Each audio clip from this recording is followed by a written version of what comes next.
آج پاکستان کا 79واں یوم آزادی ہے. ہمیں آزاد ہوئے 78 برس ہو گئے ہیں. آپ سب کو یوم آزادی بہت بہت مبارک ہو. آج کا دن جشن کا دن ہے. یہ جشن آزادی اس لیے بھی اسپیشل ہے کہ اس سال ہم نے بھارت کو اس کے جنگی عزائم میں شکست دی، اور اسی لیے اس سال پوری پاکستانی قوم نے جشن آزادی بھرپور طریقے سے منایا. کراچی، لاہور، اسلام آباد سمیت پورے ملک میں بڑے پیمانے پر نہ صرف تقریبات منعقد کی گئیں بلکہ عوامی سطح پر بھی بھرپور جشن منایا گیا. مگر حب الوطنی صرف جشن منانے میں نہیں ہے بلکہ اپنے ملک کی سمت میں خامیوں کا ادراک کر کے مستقبل کے لیے صحیح سمت کا تعین کرنے میں بھی ہے. اس لیے آج یہ جائزہ لینے کا بھی دن ہے کہ کیا بطور ریاست گزشتہ 78 برس میں ہماری سمت وہی ہے جس کے لیے پاکستان بنایا گیا تھا، اور اگر نہیں تو کیسے ہم اپنی سمت درست کر سکتے ہیں.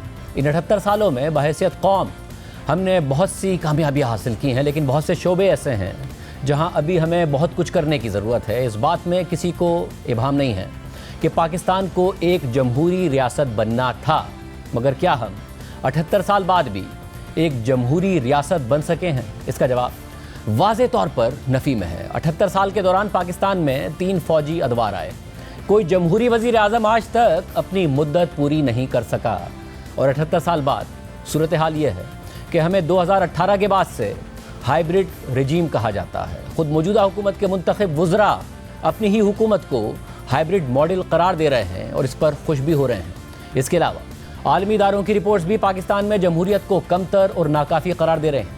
پاکستان ایک اور معتبر عالمی ادارے کی جمہوریت کی درجہ بندی میں مزید نیچے چلا گیا ہے. اکانومسٹ انٹیلیجنس یونٹ کی 2024 کی رپورٹ کے مطابق ڈیموکریسی انڈیکس کی رینکنگ میں پاکستان کی سال 2023 کے مقابلے میں 6 درجے تنزلی ہوئی ہے، اور پاکستان 165 ممالک اور 2 ٹیریٹریز میں 124ویں نمبر پر آ گیا ہے. پاکستان کے سکور میں بھی واضح کمی آئی ہے. 2023 میں پاکستان کا سکور 3.25 پوائنٹس تھا، جو 2024 میں کم ہو کر 2.84 پوائنٹس رہ گیا، یعنی پاکستان کے سکور میں مزید کمی آئی ہے.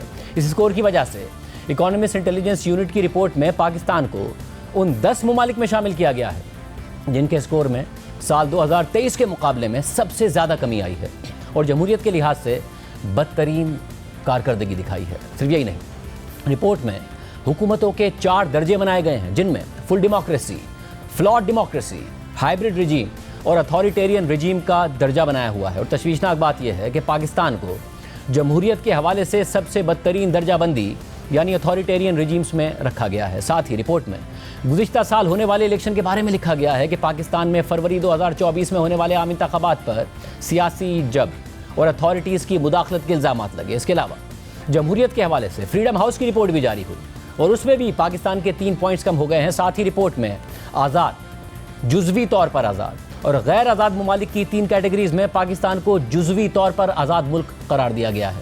یعنی ہم آج تک پاکستان کو ایک مضبوط جمہوری فلاحی ملک نہیں بنا سکے ہیں.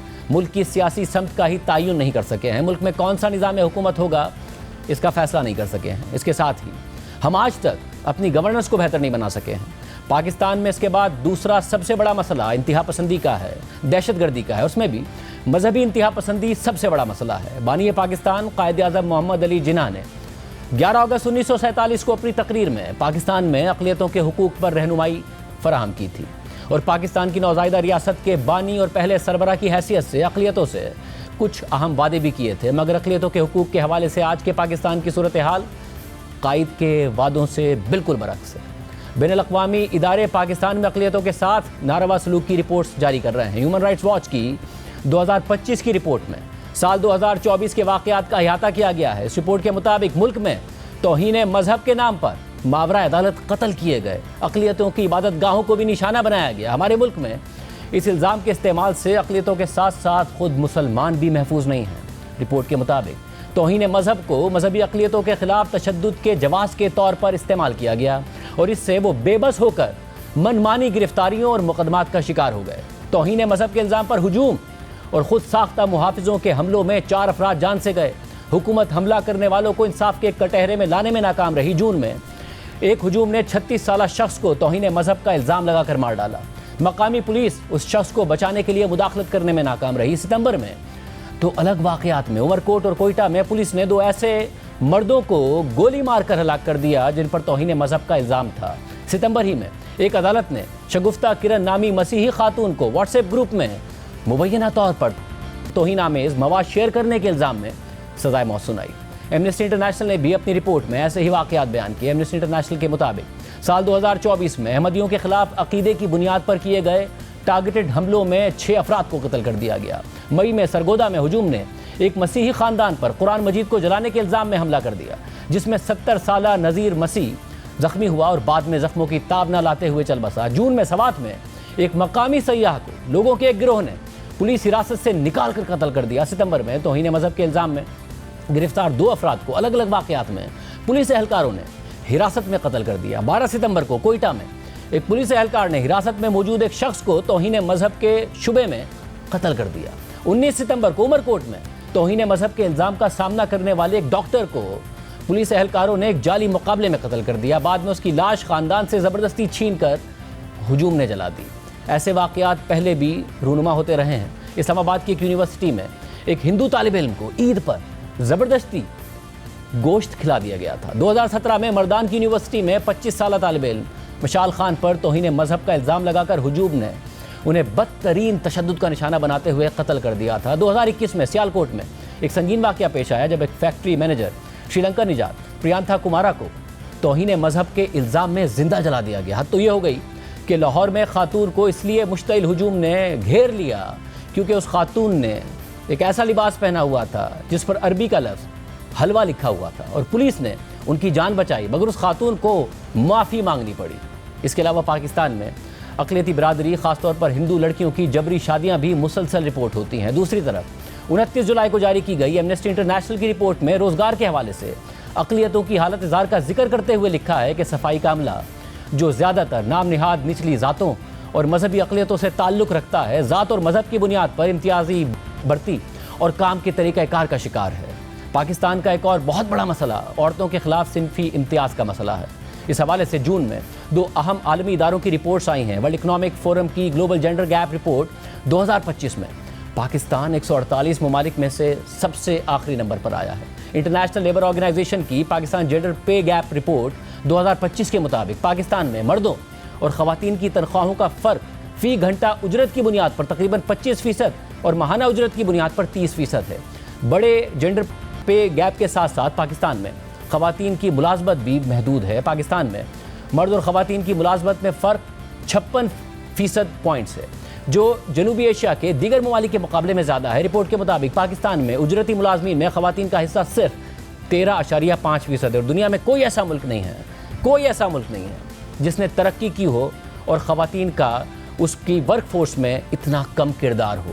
اپریل میں سامنے آنے والی ایمنسٹی انٹرنیشنل کی رپورٹ کے مطابق 2024 میں پاکستان میں پہلے ہی لڑکوں کے مقابلے میں 40 لاکھ کم لڑکیاں اسکول میں داخل ہیں، جبکہ لڑکیوں کے اسکول کو شدت پسندوں کی جانب سے نشانہ بنایا گیا۔ خاص طور پر خیبر پختونخوا اور بلوچستان میں صرف مئی کے مہینے میں ہی 4 حملے ہوئے۔ اگرچہ نام نہاد غیرت کے نام پر قتل کے خاتمے کے لیے قوانین موجود ہیں، لیکن یہ سلسلہ بدستور جاری رہا۔ جنوری سے نومبر تک غیرت کے نام پر 531 قتل کے واقعات ریکارڈ کیے گئے، اور سال کے پہلے 6 مہینوں میں بچوں کے ساتھ زیادتی کے 1630 کیسز رپورٹ ہوئے، جن میں 59% متاثرین لڑکیاں تھیں۔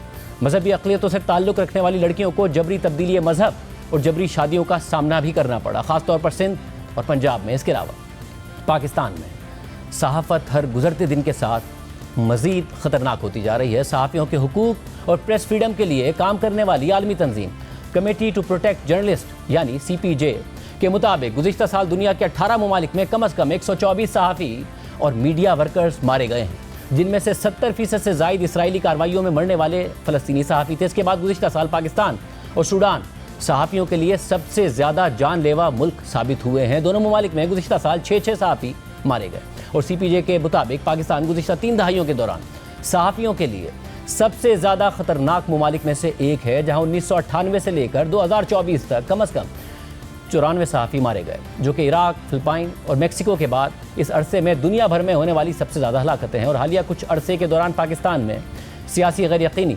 اور میڈیا کی سینسرشپ میں اضافہ ہوتا جا رہا ہے۔ رپورٹ میں پاکستان کے حوالے سے مزید لکھا ہے کہ پاکستان میں صحافیوں کے قتل کی تحقیقات میں ناکامی اور کسی کو جواب دہ نہ ٹھہرانے کی ایک طویل تاریخ ہے، اور میکسیکو، بھارت، پاکستان اور عراق میں ہلاکتوں کی تعداد نے ان ممالک میں صحافیوں کو درپیش انتہائی خطرات کو مزید واضح کر دیا ہے، جہاں متعدد دہائیوں سے بار بار صحافیوں کے قتل کے واقعات ہوئے ہیں، حالانکہ ان ممالک میں کچھ سطحوں پر اس مسئلے کو حل کرنے کی متعدد کوششیں بھی کی گئی ہیں۔ ایمنسٹی انٹرنیشنل کی رپورٹ کے مطابق حکام نے اظہار رائے کی آزادی کو محدود کرنے کے لیے قوانین اور ڈیجیٹل ٹیکنالوجی کا استعمال کیا۔ مئی میں پنجاب ڈیفیمیشن ایکٹ 2024 منظور کیا گیا، حالانکہ اس کی سخت مخالفت کی گئی تھی۔ جولائی سے اکتوبر تک انٹرنیٹ کی رفتار میں 40% تک کمی کر دی گئی تاکہ آن لائن مواد کو روکنے کی صلاحیت بڑھائی جا سکے۔ Social media plate form x کو 17 فروری سے بلاک کر دیا گیا۔ انتخابات کے دوران مختلف سوشل میڈیا پلیٹ فارمز پر عارضی پابندیاں لگا دی گئیں۔ 2024 کے دوران کم از کم 7 صحافی ٹارگیٹڈ حملوں میں مارے گئے۔ حکام نے کم از کم 32 صحافیوں کو prevention of electronic crimes act یعنی پیکا کے تحت عدلیہ کے خلاف پروپیگنڈا کے الزام میں طلب کر لیا۔ فروری میں کم از کم 2 افراد کو ان الزامات کے تحت گرفتار بھی کر لیا گیا۔ اس کے علاوہ معاشی محاذ پر بھی پاکستان 78 برس میں 24 دفعہ IMF کے در پر جا چکا ہے اور اب بھی IMF کے پروگرام میں ہی ہے۔ دہشت گردی کا مسئلہ بھی مسلسل ریاست کے لیے خطرہ بنا ہوا ہے اور دوبارہ سر اٹھا چکا ہے۔ خیبر پختونخوا کے مختلف اضلاع میں پولیس کے مطابق صرف 13 اور 14 اگست کی درمیانی رات پولیس کے چھاپے اور شدت پسندوں کے حملے کے نتیجے میں ایک SHO سمیت 6 پولیس اہلکار جان سے چلے گئے۔ یہ واقعات کرم، لوور دیر اور پشاور کے اضلاع میں پیش آئے۔